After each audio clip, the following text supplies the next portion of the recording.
नमस्कार दर्शक बंधु शिव पुराण उपरे आधारित आमर स्वतंत्र कार्यक्रम ओम नमः शिवाय को पुणी थरे स्वागत।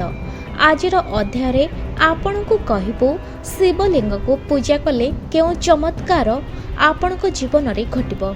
ज्योतिष शास्त्र अनुसार शिव पुराण को महापुराण बोली विवेचना करा जायछि।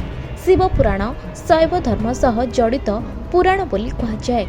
भगवान शिवंकर विभिन्न रूप अवतार एवं ज्योतिर्लिंग इत्यादि सविशेष तथ्य एहिथिरे वर्णित रहिछि।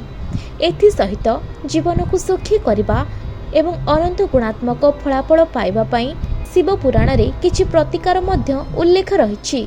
तेबे आज आमे जानिबा शिव पुराण रे वर्णित एही प्रतिकार को व्यवहार करी किपरि आपण राताराति धनी होई पारिबे। नियम अनुसार नियमित शिवलिंग निकटरे एक दीप जाळिबा दरकार। एभली करबा द्वारा शीघ्र चमत्कार देखाजिब। परंपरा अनुसार नियमित राति समय रे शिवलिंग निकटरे एक दीप जाळिबा आवश्यक।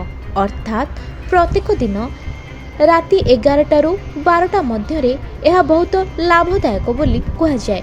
जदि राति रे शिवलिंग निकटरे एक दीप जला जाए तेबे व्यक्ति धन ख्याति एवं गौरव पाइथाए एवं व्यक्ति धनी हेबार मध्य बहुत संभावना रही।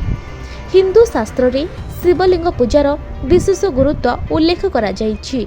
कहा जाय जे शिवलिंग को उपयुक्त उपासना करबा द्वारा मनुष्यर समस्त दुख दूर होइथाए।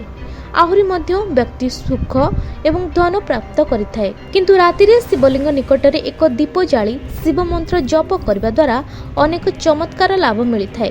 जदि कोनोसी व्यक्ति दुर्दिन रे जीवन काटुथांती तेबे एपरि करंतु। खूब शीघ्र आपण धनवान हेबा सहित सुख समृद्धि लाभ करिवे।